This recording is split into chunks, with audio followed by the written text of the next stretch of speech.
So, I'm currently living in Indonesia, and I brought you a little something from Indonesia. This is a Hindu god. It's also a walking stick. Oh. Matt Damon told me you'd need one of these soon. Oh, he did, huh? He did. Well, thank you. I'll take it. A little beautiful piece That's of really art for me? Yeah, oh, thank you very much. That is very... Put it on your wall. That's pretty great. You carried this all the way from Indonesia? I did. I truly got it. Specifically for me? I did. You're not giving these out to random talk show hosts everywhere? That's a beautiful artist in a very beautiful street in Indonesia who That's makes pretty those. great. Hey, why do you live in Indonesia? I live in Indonesia because we came across this school called Green School Bali. And Green School has this amazing tagline. The tagline is to create the next generation of environmental leaders.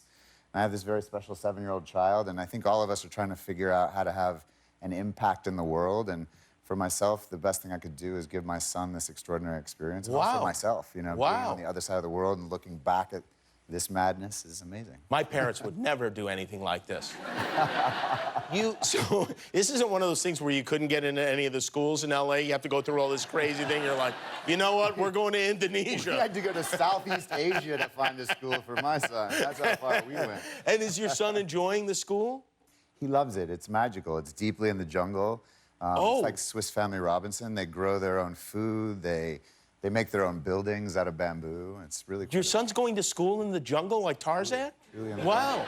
And do you live in the jungle? We do. Wow. We moved into this house that we rented online, which is probably the first problem. Really? Before we'd never seen it, and we got there, and the first night we got there, we started to look around. There was something a little creepy about the house, and then we realized, this is a true story, we realized that there was, you know, pretty decent-sized spider there, and kind of different bugs around the house, and this was the first night. And so, obviously, I think the animals, spiders, and insects that were there were suddenly like, there's people in the house for the first time. So the next day it got a little worse, and the next day it got a little worse. And the third day that we came home, literally 4 days after we'd been in Bali, we walked in, and I see this spider that was literally the size of my hand, and on the bottom of the spider was a white sack. And I was like, what is that? It's not making sense. Like, literally, the spider was the size of my hand. This is a guy who helps us out, and so I went out before he took off and left for the night, and I said, hey, Wei-An, would you come, you know, look at this spider? My whole thing was I didn't want to kill these spiders. I just wanted to remove them, right? So I said, will you help me remove this big spider? And he doesn't speak a lot of English, but so he goes, no, not poisonous, not poisonous, not poisonous. He starts running around the house, chasing the spider, and he slaps it. And when he slaps it, the white sack exploded, and there were babies, thousands of babies, spiders. Boy. Wait, scattered all over the house, truly, and we went every single direction. So next thing I know, I hear screaming from the other room where my son and his mother were, that they'd wrapped themselves inside of an insect or mosquito net, right? And she's like, there's spiders all over the bathroom. So I walked into the bathroom, and I'm at this point like, listen, we're in Bali. This is the way it is. This is we live in the jungle. What do you expect? And why would we move here? And I walked into the bathroom, and I looked, and I realized the floor was moving. And I swear this is completely true. It's like out of planet Earth. There were scorpions, spiders, ants, I mean, everything. There was a feeding frenzy going on. And because of it, it brought the big spiders and the big scorpions out from the different crevices of this place. And I literally ran into the kitchen. I said, that's it. I ran into the kitchen, started boiling water, poured bleach in the boiling water, and ran around the house throwing bleach and boiling water. And then we evacuated. And that was it. And you moved, and I assume you went back to the airport and came home and never went back?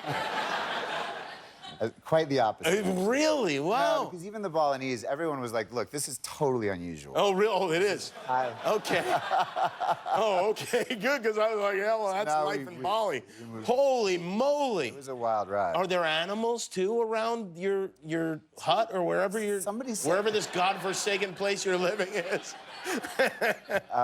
There was an interesting experience, one of the parents at our school, and look, I truly love this school. It's such a special place. It sounds great. But monkeys are part of your life, you know? Okay, now we're talking. So let's go. So one of the parents comes home. Sack full of monkeys? No. A mother with 3 daughters, ages 5, 7, and 9. And she comes home, and there inside the living room are literally a family of about 20 monkeys, including an alpha monkey who was like, this is my house. I'm sorry, I live here.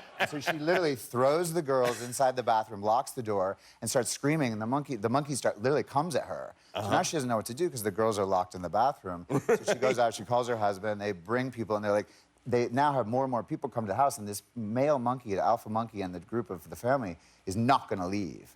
So they end up going to get a gun, not to shoot the monkeys, but to shoot into the air. And even at the very end, it was an 8-hour standoff. With the monkeys? That the monkeys would not leave. And what did they do in the monkeys? Beautiful villa. Watching TV and just hanging out, or what? Look, they lived there first. And I kind of agree with the monkeys. Have you had monkeys penetrate your home, or are they too scared of the spiders? Monkeys penetrating homes are not very common. It isn't. I feel like they're telling you, oh, this is very unusual. Very, very unusual. Now, snakes, on the other hand, that's a different story. Snakes, too. Snakes are common. Oh, boy. Snakes are very common. You need to come home immediately. Oh. What is it like? I get to bring great gifts. Well, yeah, I mean, this is fantastic, but I could probably get it on Amazon. Let's be honest. No, you couldn't. You don't have to go to the Amazon. What is it like coming from the jungle, and then you had your big premiere of the movie last night right on Hollywood Boulevard? Is it a culture shock? Yeah, absolutely. To go from, like, literally, I don't see advertising. We barely have Wi-Fi. Like, we don't really, like, I literally... That's worse than spiders. It's the best thing ever. Is it really? That was life-changing. Wow. Like, get out of the news cycle and Wow. Yeah, it's great. I mean, literally, I don't see advertising. So it's kind of interesting to come back and look at, you know, to see the billboards and what movies are hot and all that, and then to drive down. You know, they took Hollywood Boulevard and shut it down for this movie premiere of our movie the other night, and it was that amazing moment of, like, to go literally from this world that I live in, which is, you know, strange and beautiful and filled with animals and tourists and insects and all of it, and is so truly of another world, right? To come then back to Hollywood. Yeah, where there's animals and insects roaming around here too, but our insects are Spider-Man, you know? So they're dressed like insects. This movie, Ford versus Ferrari, is based on a true story, a great story, and you play a Ford executive who really was a guy. It was a real guy. Leo Beebe was the head of Ford Racing. He was placed there by... The story is very much about when Matt Damon and Christian Bale's characters, who... Christian Bale plays one of the great race car drivers of all time. Matt plays Pharrell Shelby, who is building this race car for Ford. And I'm the one who's in charge of the program, and I very much have a problem with the two of them. So I think you would relate. I think you will enjoy my character. Well, it's great to see you. For many people, my character would be a problem, but for you, you'll be like, he tortures Matt Damon. I will say, I'm worried about you and your family. Living in Bali there with all the spiders, and I would be in a net all the time. Whatever that bug net your family got into, wear that everywhere. But it's great to see you. Awesome. Thank you for my walking stick as well. Yes, Josh Lucas, everybody. Ford versus Ferrari opens a week from Friday. We'll be right back with Hootie and the Blowfish. Thanks for watching. If you liked that video, click the subscribe button, and if you didn't like it, well, you hurt my feelings.